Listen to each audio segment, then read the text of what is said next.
Hey, what's up, everyone? We're back here with another episode with Amath. And last time we spoke, we talked about design and fatherhood, working a little bit, and just what it all kind of means. So we're going Mhm. to continue those conversations today. Today is going to be a little bit more free speech. We're not a little less structured than it was last time, but nonetheless, I do have a couple questions for you. I know that recently, or last time we spoke, you Mhm. said you were going to go back to school, and you mentioned it was going to be for industrial. So I was wondering, how's that going, and how's that program going? What do you like about it? And yeah, just talk about that for a little bit. Yeah, yeah. Thanks for asking, Ian. As someone who dropped out of grad school, I didn't necessarily think I was going to go back to school in any way, shape, or form. Uh, but as a person whose main trade was copywriting, stepping into design, I felt needed a little more intentionality. So I ended up joining this 10-week industrial design program uh, called Offsite from this nonprofit design organization called Advanced Design. It was really dope, and we did everything from sketching to rendering, and so for 10 weeks I worked with three instructors, understanding the fundamentals of sketching, understanding the fundamentals of methodology, of discourse, asking just the big questions when it comes to life, and then translating that all into renders, and so it was great. Some parts were a little more work. It was fun. Instructors are brilliant, thoughtful, very caring. And then last week just wrapped up finals. So it was nice to see what it was like to put my skills to the test a little bit, for sketching. I had to redesign a shampoo bottle. So what does it need to make it more playful? Yeah. And then for rendering, I just had to pick an object in the house and render it to the best of my ability with the measurements. And so I picked a little weaning table that my daughter has. And so it was good. It was nice. It was a lot of fun. Definitely looking forward to progressing in What industrial design. what was the primary program you guys used to render? Yeah, we used Fusion 360. Okay. In my downtime, I've been looking at Blender. I also heard Blender. Rhino Okay. was pretty big too. Have So you ever heard of Maya, like Maya? no, Like no, I it's haven't. it's I mean it's heavily used in like model making and like if you were like a game designer or something. So Cool, cool. maybe not so much industrial, but I do know that like industrial designers use it a lot to kind of let's say they want to put like a human in perspective of like their industrial scene. Like they might take Mm, a scene into Maya and stuff, and then like they might design certain that's people that they cool. can. But Maya's like, yeah, it's for like character design It's like primarily. But super niche. Blender is definitely probably one of the more common ones that I've heard Hmm. of. Hmm. I know back in the day, a lot of people used to use SolidWorks too, but Yeah, yeah, I've heard of that um, too. So, but it was good. Thanks for asking. It seems like you have a solid grasp on rendering. Are there any aspects of design uh that you like more than others that you're more passionate about? I think like for me, the like you said, the sketching and Hmm. everything, or taking like a real life object and trying to rethink it. Mm, So in my undergrad, like design studies, like that was a big thing. It was like they just focused mm, on the thinking of it, the critical thinking, how you dive into that.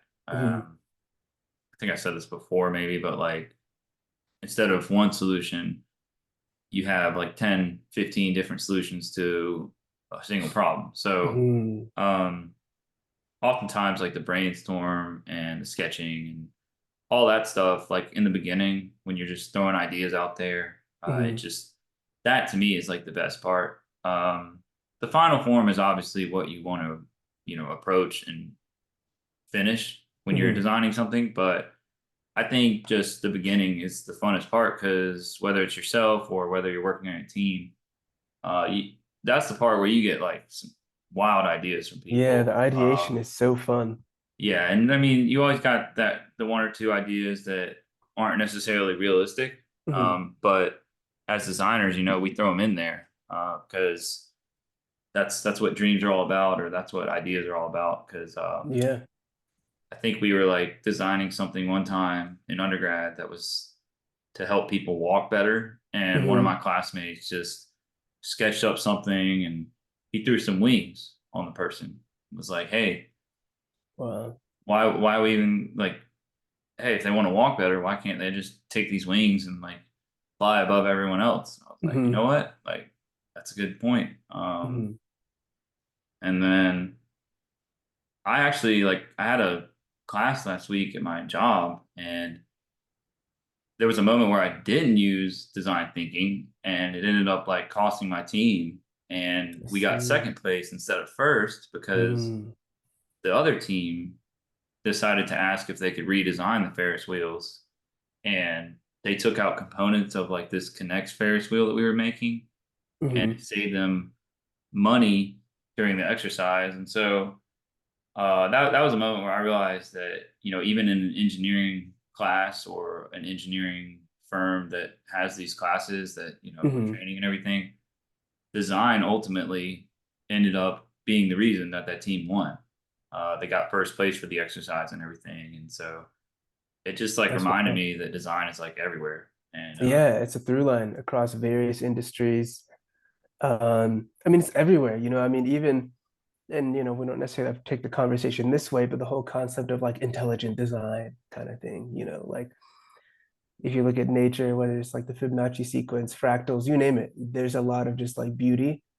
yeah, Yeah, and I think it's not far-fetched to think that that's across any that industry, all that always cultures. that's always been like I think when you go into like that's always been to me the most eye-opening part of design is that whether you like it or not, it's kind of like music, right? Mm, Whether someone likes it or not, design and music are basically everywhere you go.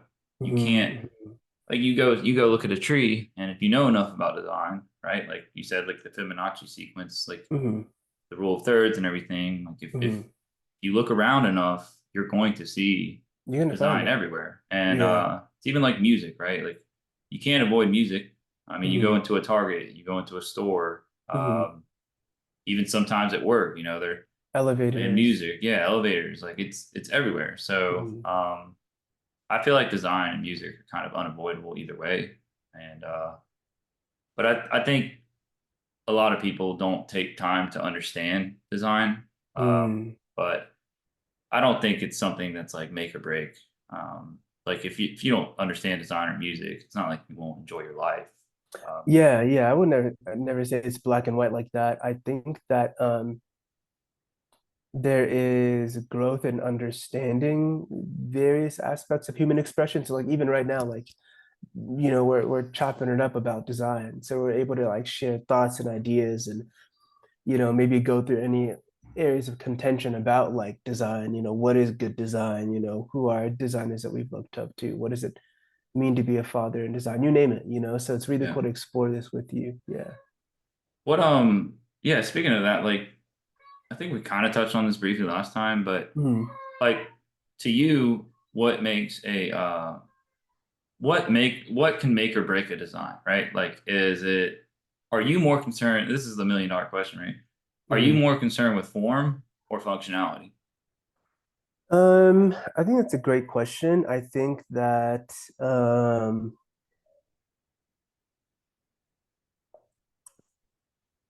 It's hard to pick one anyways because yeah, they're there's supposed to be in overlap. unison. Like Yeah, that yeah. like a good design is supposed to be like so Yeah, I guess there's going that's to be kind of a beauty trick on question. both ends. I think, to be Yeah. honest, maybe it's I think it's both. I think if I truly had to answer based on the ideas I've had and things I've wanted to do in relation to design, Yeah. um, I think they're more on the artistic side. I think the type of design I want to do is not anything in the hard goods kind of thing. Yeah. Like I don't want to Like consumer goods, right? Yeah, because yeah, like like I consumer don't want to do goods like like a drills and like, yeah, like that's exactly. it's cool. It's important. Like we use this stuff every day. Humans use it, but I Mhm. think I like more of the artistic side of design, and that's where I lean more towards. And I think that um, with that being said, though, I believe in the functionality, meaning like there's so much dope stuff out there, Ian, but to me, if they're not like made in a sustainable way, I can only like it so much. You know what I'm Yeah. saying? Well, I think Like, about that quite they asked us that in college and everything, and when I was studying, and like that question always stumped me because mhm, there's some design out there, like let's say web design or graphic design, right? mhm, So these are things that you're looking at on a computer screen or a phone screen or a 2D mhm, screen where there is no form, right? They're mhm, like you can't reach out and grab these web pages, right? mhm. But there is some sort of form in a digital Yeah, aspect there's a because layout. like if they got to make the page pop or if something's Mhm, got to fly out towards you and like you're on a website and mhm, there is a form behind it, but mhm, I've always thought like functionality kind of trumps form mhm, for things like that or mhm, because of mhm. things like that, right? Like digital web pages, Instagrams that are, they have the crazy reels Aesthetically where pleasing. so Yeah. it's like I said, yeah, exactly. So it's that's something I've always like kind of yeah, it's a big debate for me because like but I'm like you where when I make something in general, I think that it's better to be Mhm, like tangible, but mhm, or those are some of the funnest things to make, but like you said when you're in programs rendering things and everything like that, like unless you have a 3D printer or anything something of the sort where you can actually make it a 3D form, mhm, um at that point it's just a form inside of a computer program. mhm, And so you can define the functionality or whatever of your product a lot mhm, better in the rendering, right? mhm. But it's still not brought to a form. So that's where I Yeah. think like functionality kind of in the end of things trumps form. But like I said, it design is about the perfect unison of both. So I think it is. And you know what? Even that it could be arguable. Where I think to me mhm. it's not like the form and function debate's been going on forever, and I feel like maybe we don't necessarily have to look at it in terms of just those two words. I think for me the main thing is like intentionality. I think that's gonna be like the main driving force. So something I love about art. Are you familiar with like conceptual art and things Yeah. like that? I love that the idea of conceptual art because a person, an artist can put a chair in a museum and it's like I used to just like, bro, I used to brush that stuff off like this is garbage. What is this? It's nonsense. But the main purpose of conceptual art is to evoke thought. It's Yeah. not necessarily about the art itself. It's like what does the art bring out of you? You You're talking know? about like in a museum gallery, right? It's like, Yeah, hey, yeah, we've yeah, got so and so here, and then let's say you pay $10 for the exhibit, right? And you go through, and it's just a bunch of chairs. yeah. And you're like, what the hell? Like, Like, like, what am I doing here? what am I looking at? But then it's like, well, I paid $10 to see this furniture designer, so I guess I need to go ahead and just go through the Yeah. exhibit. And But it's just like a matter of like finding like, like meaning or understanding. Like there's a famous designer, forgot his name, but he took a can and it was in French, and on the can he wrote like this is my crap, like this is my actual poop. Like he pooped in the can, he sealed it up, and that was like the art piece. And he have was you able to sell it. You know what I'm have saying? you heard of I'm blanking on who it was, but the toilet, like the Oh yeah, yeah, museum yeah, yeah, gallery. yeah. Like It may have that been the dude. same artist, but No, it was a different one, but that guy also touched on like, I mean, he inspired Virgil a lot, but that sense of like Charles Duchamp, I think Charles Duchamp, and I think he just yeah, like he redefined what it means to have like ready-made objects. What does it mean to like look at things differently? yeah. We he I Like mean anything could be art, he put a toilet in the middle of a museum. like a Like urinal. Yeah, yeah, like it it's was like ridiculous. and like that was like his claim to fame, or like that was like Mhm, really what people talk about him now for. Well, I know you mentioned like Virgil a lot. mhm, Like he's probably one of my top designers too. Now, who would you say are like some of your other favorite designers? Like, and it doesn't have to be like a long list or anything. It's just Yeah. off the top, like if there's anyone you can think of, like that. Yeah, have inspired me or influenced the way Yeah, I think. I think like Virgil, so anyone's that's a top designer for me. It's not like I like every single thing that they've done. Like even Virgil, there are more things I like that he's done than others. But with Virgil, I think my main thing is his creative freedom and the fact that he was willing to just like not gatekeep. yeah. And I love that.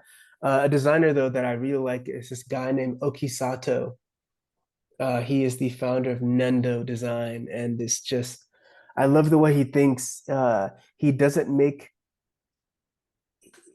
in a sense, he doesn't really make objects. He makes what the objects make you feel. Like, so he takes the feeling and presents that in the object, and I think that's so fascinating. He really works around the emotion, Does he and I love I that. mean, is it like he makes products or what does he make? Yeah, yeah. He makes like it can be art installations. He's done collaborations. I posted about him like yesterday, I think. He had this project he did. I can't remember the name, but it had to do with like 1,000 animated chairs or like manga chairs. And so what he did was he took a chair and he redefined its silhouette based on like um, maybe action that's taken place in a manga or anime or animation. And so sometimes you can see a chair look like it's exploded or a chair that's moving fast, but it's all stationary. And he made like I believe 100. That's crazy. Yeah, and I just love the way he thinks about design. It's very one of his pivotal principles is uh, design needs to be fun. That's like a fundamental aspect. It needs to be fun, joy, Has needs to he be. I guess he's put out like a manifesto of some sort or like he has a Yeah, like a maybe. bio probably. Yeah, like I can and I'll just kind of like yeah, I'll just kind of like put his stuff in the chat real quick. Or maybe Kisato. Him and then I have a person I know named Larry Chininu who who's an African designer and he lives in Chicago. He's done a lot of really great work, very colorful, very vibrant. He's done a lot of work that is very intentional. Once again, it really has to do with reframing the way we think about design. And so I'll kind of plug him in there too. But with Oki Sato, let me just kind of send him stuff and then I'll send you Larry stuff. But I want to bring the question right back to you. Like, do you have any favorite designers that have inspired you? What designers make you think well, differently? Virgil is like just his fashion sense was always like amazing to me. Mhm. I thought his story was always interesting too. Like he originally went to school for architecture and ended up going Yeah. into fashion because like he used to like walk past like I think he used to like walk past a screen print shop all the time or something while he was in school and one day he just decided to go in there and like the whole story behind it is just amazing. Mhm. This is also like a controversial opinion because of like who he is as a person, but Mhm. I think Kanye West like his the objective behind Yeezy, like making Mhm. affordable clothing for everybody, Mhm. I think is like really amazing. I mean, granted, some of the stuff is ridiculous, like paying $150 for some sandals or some Oh slides, yeah. like that. That to me is like where it kind of is a gray area. But Mhm. with his most recent album, like all the stuff on his website was like It's twenty like 20 dollars, bucks. Yeah, and yeah. I That mean, marketing was nuts. it's interesting because this guy has millions and millions of dollars, and sure he could probably be like the Goyards or the Chanel's or the Coaches where like he charges whatever Mhm. dollars for his merch, but Mhm. he with his most recent album and everything, he just went right back to his whole thing about making affordable clothing. So Yeah. I thought that was pretty interesting. I think for other like older designers, I think Frank Lloyd Wright is probably my Yeah, talk about gotta be like, Chicago. yeah, I got yeah, like right, we're talking about all Chicago now, Mhm. especially with Kanye too, but like Yeah, yeah. Frank Lloyd was I thought the way he like designed in the landscapes was just like I still want to go see Falling Water.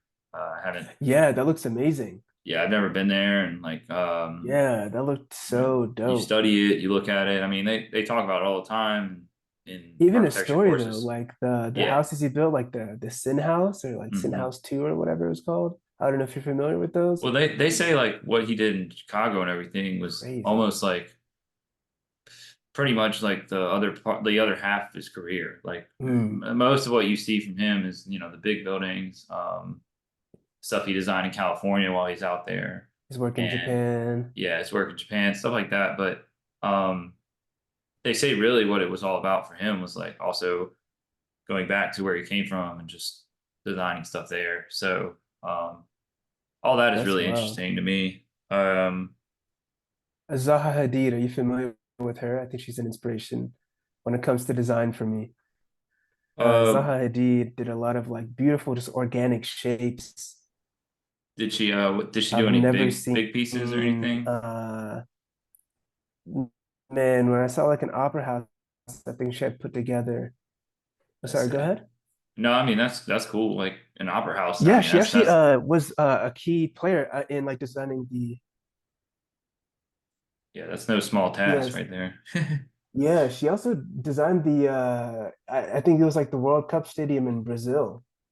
Okay. Or the most recent, like, yeah, yeah. And so before she had passed away a couple years ago, she designed it. Um, yeah, just beautiful organic shapes. I'm very fascinated by her way of thinking. Yeah, I think that like the more and more that someone incorporates nature or attributes their design to nature, to me that's always felt more connected. Like as an individual that's just seeing something for the first time, right? Mhm, If I'm not sitting there looking at it and being like, oh, this looks unnatural, or um, why is this rock looking house in the middle of nowhere? Like it's mhm, beautiful, but like it mhm, doesn't match the landscape or anything. So I think if like a design or an art piece is more connected to nature, I think as humans, we naturally are just more like we gravitate towards it. We're like, mhm, oh, I can. There's leaves on this design, so mhm, you can tell she was like inspired by nature when she was doing this painting or something. So mhm, yeah, I think we gravitate towards those things a little bit easier versus like I said, some of the stuff you see online or whatever, it really has no form and it's mhm, just to evoke emotion and mhm, like mhm, that's it. So mhm, mhm. what you have any like favorite colors that you use while you're designing, or like do you have like a color palette where it's like like grayscale, right? It's like black, Yeah. white, gray, Mhm, and more mundane. And then you mhm. also have like summer colors, right? Like sunlight, yellow, stuff like that. Like what Yeah. do you have a certain color scheme Um, that you like? this is a great question. As I'm currently learning about like color materials and finishes, Mm, I'm learning about what it means to create mood boards, what it means to, find like build personas and figure out the best like CMF palette. And so I'm still learning about that. I know that even like the way I dress is, dude, my sense of style is not like the best by any means. I know in general, I love seeing color. And so whether it's like Takashi Murakami stuff, like super colorful, I sent you Larry's stuff. A lot of his stuff is very one solid color, and I like that. Even with Free the World, I was dabbling on color, and I like colors that are vibrant, that evoke feelings of just like growth. Yeah, feelings of like excitement, feelings of yeah, moving forward. our Yeah. team for that same exercise I was talking about, we were team yellow, and I just kept reminding the team, I was just making silly jokes, but I was like, we're the happy team, like Hmm. we're the sunshine team, like the Hmm. lemonade team, like Hmm. I'm Hmm. literally wearing yellow right now. Yeah, yeah, So yeah. I think yellow to me, as of recently, this year for sure, it's like I definitely Nice. like. thought yellow is kind of like more of like a standout color. And I mean, it kind of Mm, is. Like it's you know, it's contrasted, neon yellow, like what I'm wearing right now. Like it contrasts to everything, hmm really, if you think about it. hmm Especially against like a black background or something. Yeah. Um, And even like the yellow in your shirt, it's not like a harsh yellow by any means. You know what I'm saying? It's very like it's still very soft. yeah, I think I like it's no you Lamborghini know, yellow. Like, yeah, I think I like soft color palettes, pastel kind of. yeah, that's that. I think your point about using that color to like pop or I think the use of color is extremely important. Hmm Some stuff you can't really do it with, but hmm lately, what I've noticed, especially with like music equipment or stuff that I'm buying for, music and stuff like that, like hmm most of your instruments are going to have like these nice little lights that pop up. hmm Even my keyboard right now for my PC, it's got backlit lighting, it's all colorful, but the hmm keyboard itself is just plain and black, Solid. like it's Yeah. solid, and even like my beat pad is like it's just solid color. But then hmm when you turn it on and give it power, it's got these lights that come across, and um, yeah, it gives it like that sense of like wanting to do it, Yeah. rather than just being plain and boring. So It's I think very color, inviting.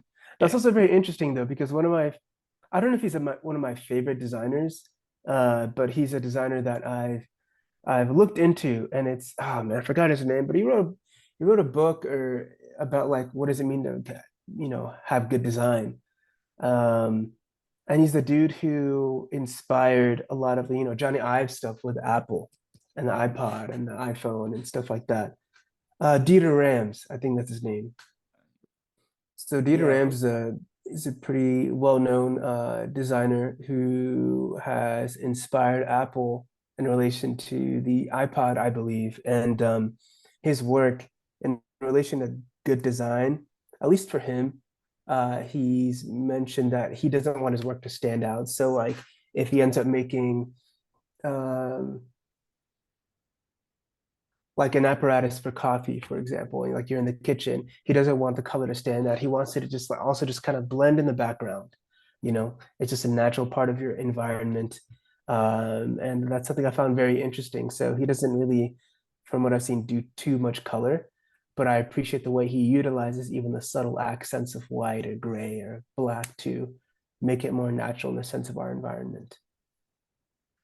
Okay. Yeah. And you said he inspired a lot of like Apple products, right? Yeah, yeah. I mean, if I could even like maybe share my screen, maybe, or maybe even not. I could just kind of like put this in the chat too. Yeah. Yeah. But No worries. What he's I want to do very for like some of I definitely want to like for some of the other video like in the future like definitely kind of make it more interactive and like have the stuff we're talking about up on screen. mhm. But we can definitely do that next time. Yeah, no Kind of worries. go over some of these people that we're talking about for sure. Um, do you think like for let's go back to the form question, like Mm, when you look at a design, especially one that's like 3D and everything like mhm, that, do you like when it's more rigid, like basically very geometric, very strict, hard corners, you know what I mean? Like mhm, 90-degree angles have to be 90-degree angles, or do you like more of a loose design where it's like, hey, as long as you were talking about drills earlier, right? mhm, Well, let's just say somebody made a crazy drill where it's like the form is all wonky, mhm, but at least you have the handle that you can grip and you can use the drill and that mhm, works, right? So like mhm. would you use a drill like that doesn't look like a normal drill? Or would you say, okay, this is for, wood making and I need a drill that's gonna Mm. do the job, like the functionality that I needed to. I think I don't know much about hard goods, but with a drill, at least for me, I'm assuming that as long as I can hold it safely, Mhm. that there's grip to it, and that the function of the drill in and of itself works very well. The handle could be ridiculous, as long as it's also taking into account space, because usually when people drill, they might need to get in hard spots and tight Yeah. places. So, this is a great question. When it comes to form, I think it might sound like a cop out answer, dude, but I think it just depends on what the object is. You know, if it's like Hey, we might have just found what we need to get into, like, mhm, designing mhm, hardware for fun, like mhm, not making it. I was just thinking about like, I mean, you don't really see a lot of that. You know what I mean? Everything you see is always from the same companies. mhm, Drills always look the same. mhm, Saws always look the same. mhm. Hey, it might be time to just start It getting might be some time to switch it up. colorful saws out there and just But then let me ask you a question then. What does it mean for there to be like, so like what object to you is like a timeless design that like people haven't had to like people like talk about the paperclip, haven't had to redesign that in years. It just works perfect for dude, its, you know what I'm I saying? yeah, that's a hard one. Because yeah, I mean the paperclip would be one of them. I don't really know why you would need to really design USBs that much, but that's something I think is it's not timeless because they're always switching it up, right? I mean, and we're going back to Apple and everything. It's like even Windows does this. It's like with technology, it's like, oh, this takes a USB A, this takes a USB B, this takes a USB Hmm. C, and like Hmm. all that has to me on the opposite end of your question, like all that stuff to me has always been like kind of weird. Like why Hmm. do we need five or six different USBs? Hmm. I read one time, I think it's like the data type and what type of stuff it's transmitting, but I think it could be that. What do you think about the obsolescence, like planned obsolescence? Are you familiar with that? I mean, what do you mean? Like, So like planned obsolescence is like when a manufacturer, a company, or brand, they make a product, they know exactly how long it'll last. Or sometimes like if you look at cameras, for example, there's gonna be like Sony A series, and there's so many different yeah, types of Sony cameras, but there's never gonna be like one camera that truly does it all. There's gonna be a give or take. And so with that being said, they're able to make more things yeah, with like, they always add something. Like, so you I mean, know, photography and cameras is like a really perfect example of like, I don't think Canon necessarily plans this when they make cameras, right? But like, I have a Canon Rebel T2i, and mm, like when I bought it, like this was years and years ago. I just got it because it was like the nicest Canon that I could get at the time. mm, Well, I think the T3i might have been out, but mm, you know, come to find out that the T3i had a screen that you could pop off, or not pop off, mm. but like Oh, take like, off and like rotate, and like when you were mm, shooting or like filming, you could like shoot from different angles, and like the screen would still be visible.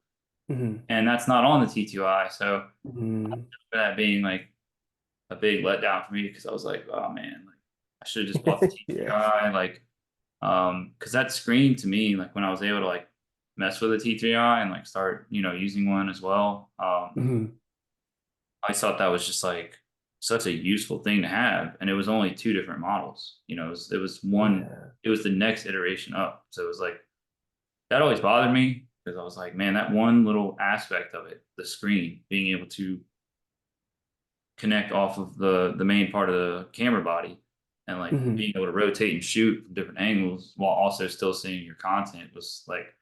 And after the T3i, like I know Nikon made, Sony was making oh, I cameras had that were there. doing that too, but Mm, um I remember for me personally that was always like kind of a damn it moment, like why did I buy the T2i mm, mm. but the T3i has a rotating screen? So Are there um any like objects that you have, whether it's at your crib or anywhere that you're like, this is I love this, like the design, the form, the function, the intentionality, like, you know what I'm um saying? Like it's something that you're never not happy to use.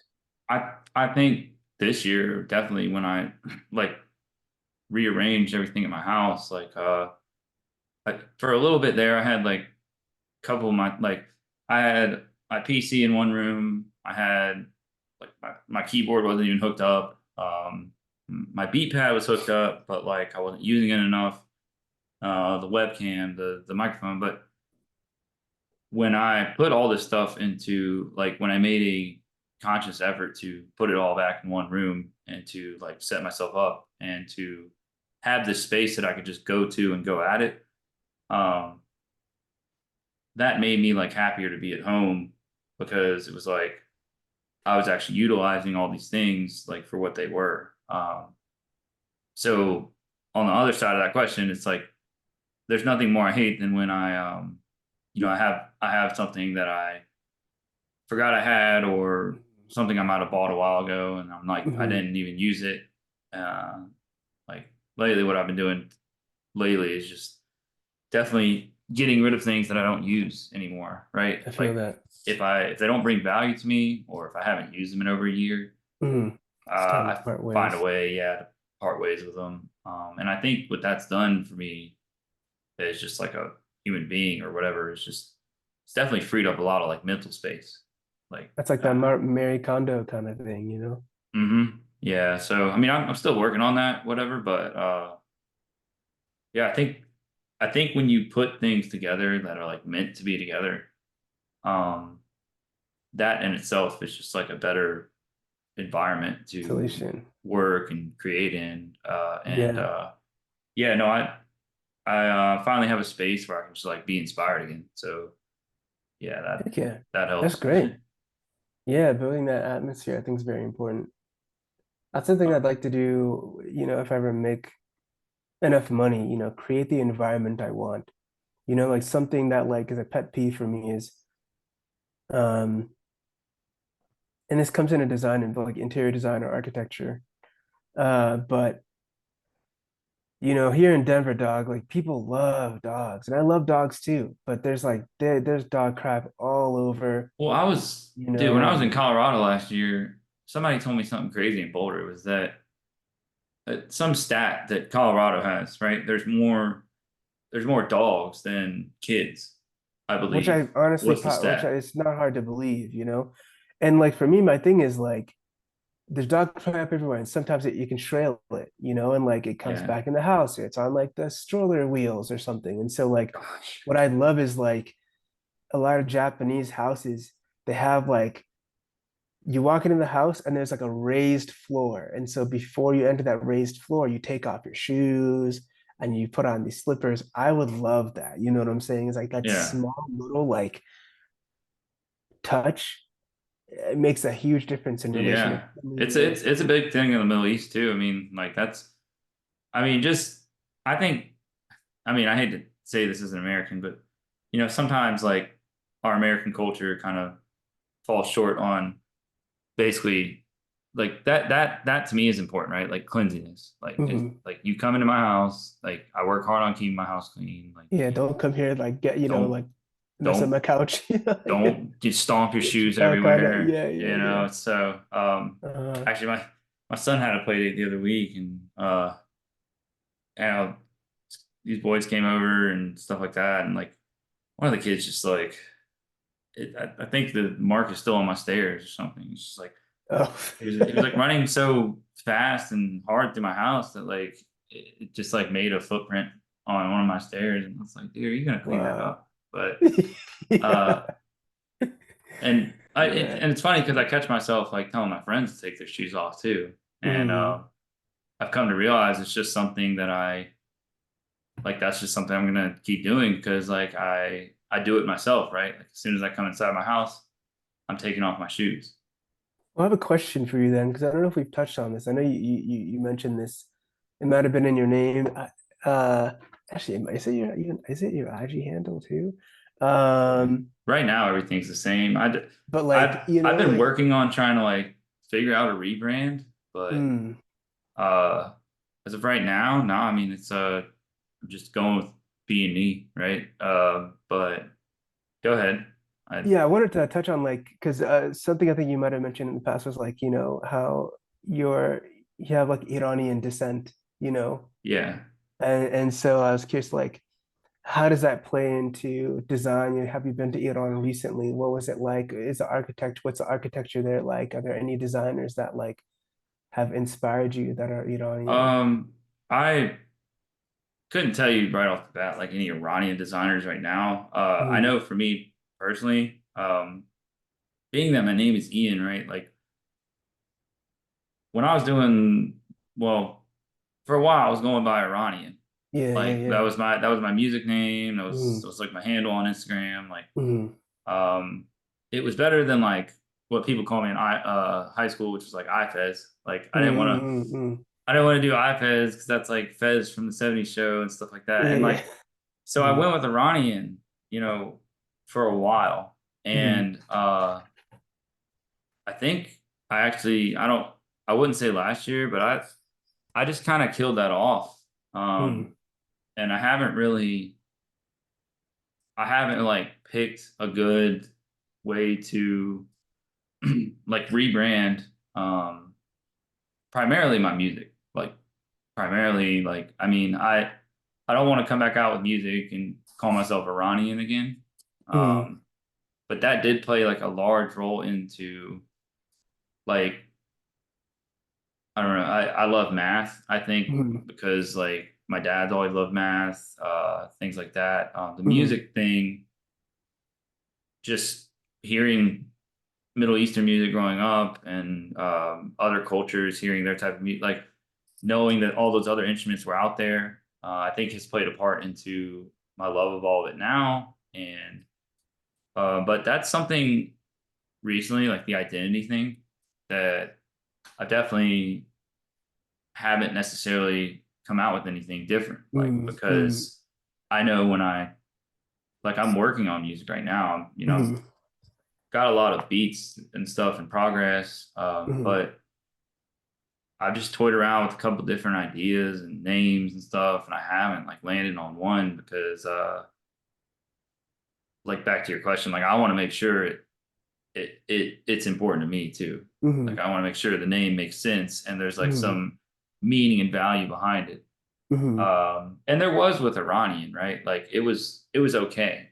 It was a decent artist name, but it's kind of a mouthful and like, you know, welcome to Yeah, the but stage, so is like, Iranian. Like, yeah, but like, so is like, dude, now like stage name, rapper names are so long. You know what I'm saying? yeah, Like, like whether you think of like Earl Sweatshirt, that's like Earl Sweatshirt. That's the name of yeah. like Earl Sweatshirt. What does that have to do with anything? But, Well, at you first it know, was like Iranian was definitely just like for everything. It was for like my art, my poetry, my music. Like mm, it was kind of just like an all-encompassing, you know, artist name. And mm, it worked for me for a while. I mean, when I was first like really getting into everything, like out of high school and college, when I was really like making my own music. But mm, um, no, as of recently, I was just like, I need to kind of like rehome, rebase, like, and that's why I changed mm, everything back to just my name. Uh, because that's actually something I'm like going through right now, where I can't necessarily pinpoint a new artist name.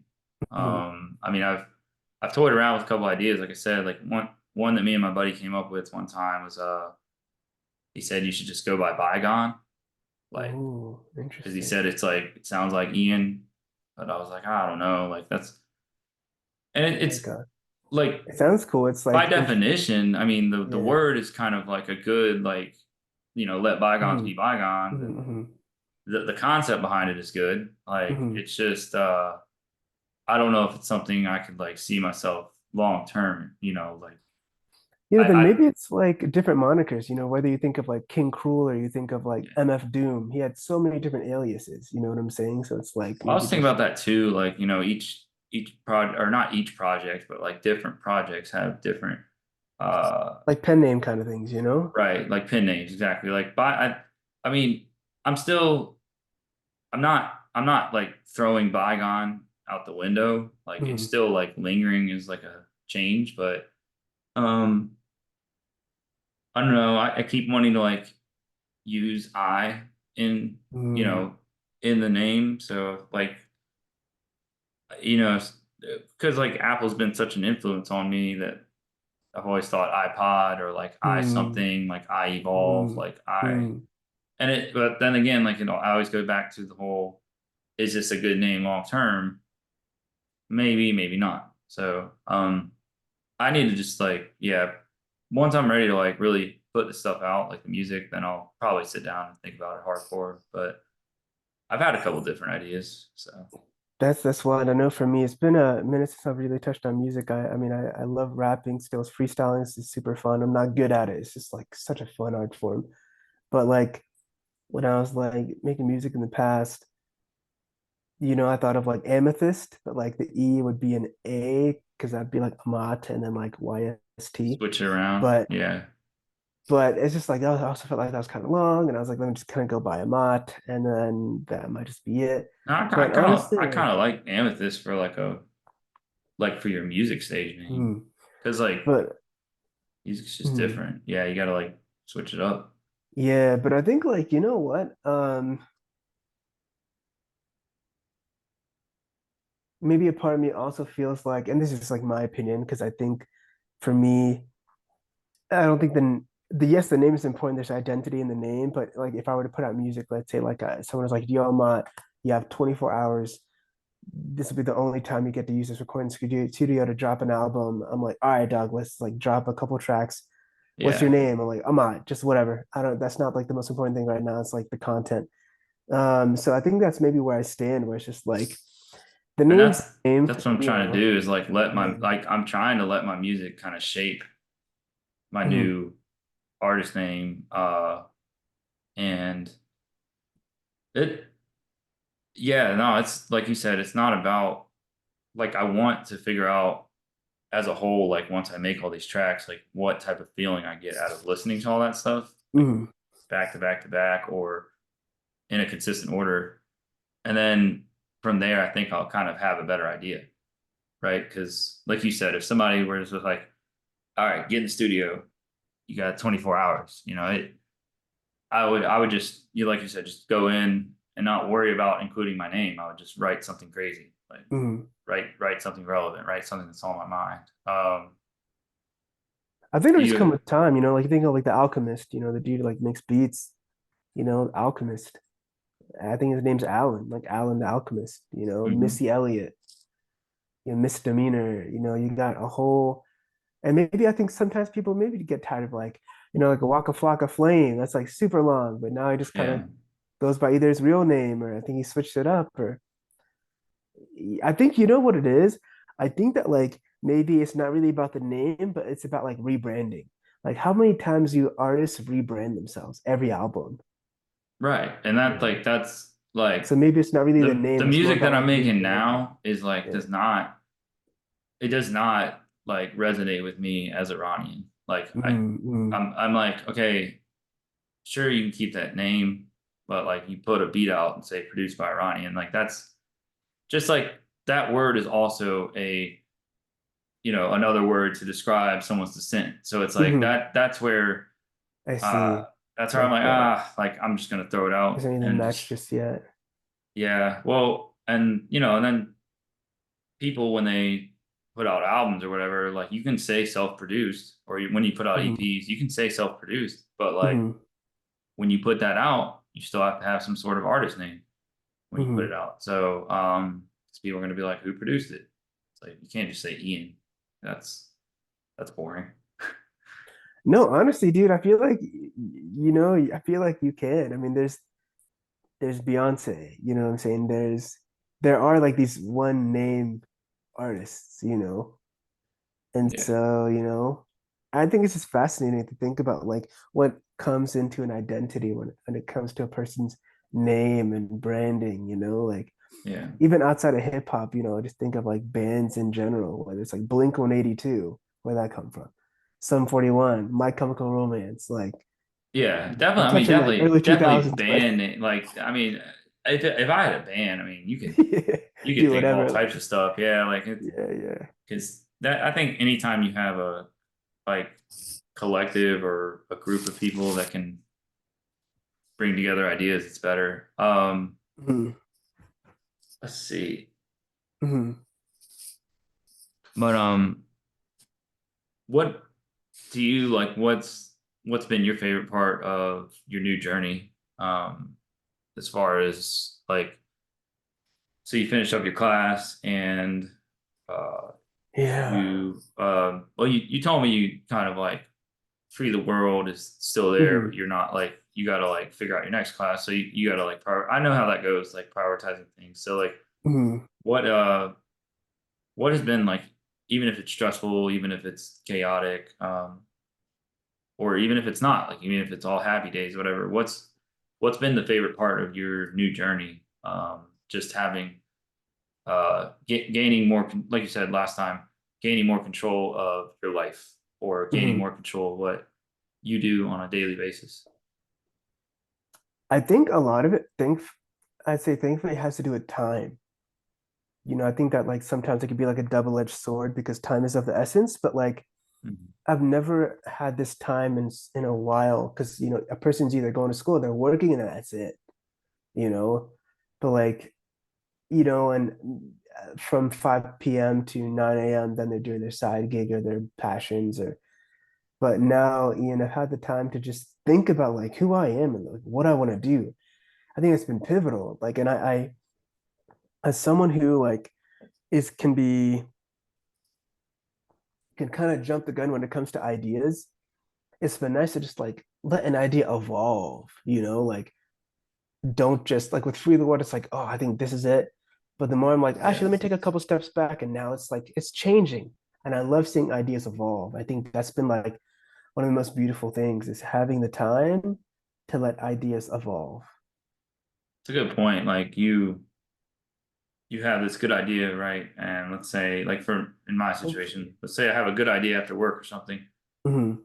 If I don't, if I go and do something else, that idea is not going to make any light of day. Hmm. But if I have a little musical idea or something, and I go in and I record something, or that right there, I can go to the next morning or the same night and spend more time on it, and Hmm. it gives me something to spend more time on. And Hmm. I think that's a really good point, like because that's something I've come to have to, I've had to evolve with that too, like making sure I'm not giving time to people that I shouldn't be giving time to, or Hmm. right, like my own time is my own time. So yeah, like Yeah, wanting sometimes to, lines have to be drawn in the sand. yeah, yeah, that's something big. I think that's why I've like made more progress on doing the music thing again and everything like Hmm. that. But yeah, no, I'm not saying you have to cut people off, but Yeah, no, definitely not. But just I think boundaries are important, and yeah, they could always be placed healthfully and if it's set compassionately. But I think it's just kind of normal, man. Like you value your time, I'll value my time. Even probably in a little bit, I gotta jump so I can just kind of take the little one, yeah, yeah, and just give my wife a breather. But um, and that's something I had to work with. I when I was let go, there's a lot of people that said they were down to help and down to do this, and they didn't really follow through. And that made me realize like they're not gonna value time as much as I value my own. You know what I'm saying? They have their own lives, they got their own things going on. So like I have to protect my time. And whatever time I share, I want to do so willingly. Yes, there may be times of compromise where it's like, I don't really want to do this, but I love this person, or I really like this person, I enjoy them, I appreciate them. hmm, And then sometimes there's like, I love them and I want to share my time. So either way, time is such an interesting, it's pretty essential. It's pretty essential. So I think like I'm glad that you've been able to grow in many aspects of your identity and yourself and cultivating who you want to be by just making sure you have that time for yourself. yeah. And the time, like you said, the time that you give to others, like, and that, Mm, um, I think that's not something I really came to terms with until I was I mean, I'm 31 now, and like, I don't think until I was like 30 did I really realize that it's like, man, I gave all this time and all this energy to people that mm, in my didn't 30s, like reciprocate I it. don't necessarily want to do that again, Mm, because mm, and that's, and also when you start to think about that, you're like, okay, well, I need to be the best version of myself to give the best energy to my mm, offspring. Like, and mm, that's where, I mean, I always knew I love my son or whatever, but mm, once you realize, like, man, they're gonna, like we said earlier today, like they look up to you and they want to see the best version of you, mm, and that's where I'm like, okay, well, I got to reserve my energy for Hmm. this guy Yeah, it because, really matters, like the people that yeah, really matter. Yeah, at the end of the day. right, exactly. Yeah. Well, we didn't really touch on the kids thing too much this time, so Hmm. we can definitely like save that for next time. I thought what you said earlier was really interesting. Well, or what we were talking about, like keeping artwork from the kids and everything like that, like what that all means, what the value of it is. But we can definitely like dive into that next time. Um, Yeah, I think it's a great thing. And like I think you mentioned keepsakes. I think it's so important. I'd love to touch on that next time. Just because yeah, I think I do need to take the little one. But I think yeah. it's just beautiful. It's a great reminder. Thank you. Just like reminding me that like anything Layla scribbles on, uh, like anything she kind of scribbles on is worth keeping. Oh yeah, Um, dude, that's perfect. it's I've nice got memorabilia. I kept anything Hudson is proud of from school or anything I kept his first, like we were at the North Carolina Art Museum, and I think his first scribble like on a notepad or a note card or something. And I don't Mm, know if I kept it or not, but I definitely like snapped a picture of it, left it up in the museum because like, mhm.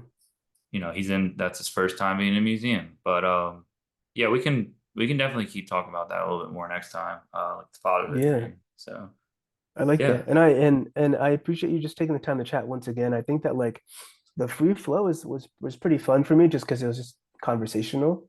I Yeah. think the first time was conversation as well, but I just appreciated how things could just go in different directions. So, Yeah, and I'm definitely like this one. Well, I'll have to definitely dive into and like edit a little bit more, like just mm-hmm. cut out some of the stuff that wasn't like, Concise. yeah, that's definitely on my end too. But like, yeah, no, that was the format was definitely interesting, and I like being able to just like talk about things. And so, but I'll definitely have more of a structure next time. But I mean, the free flow is where it's at. So yeah.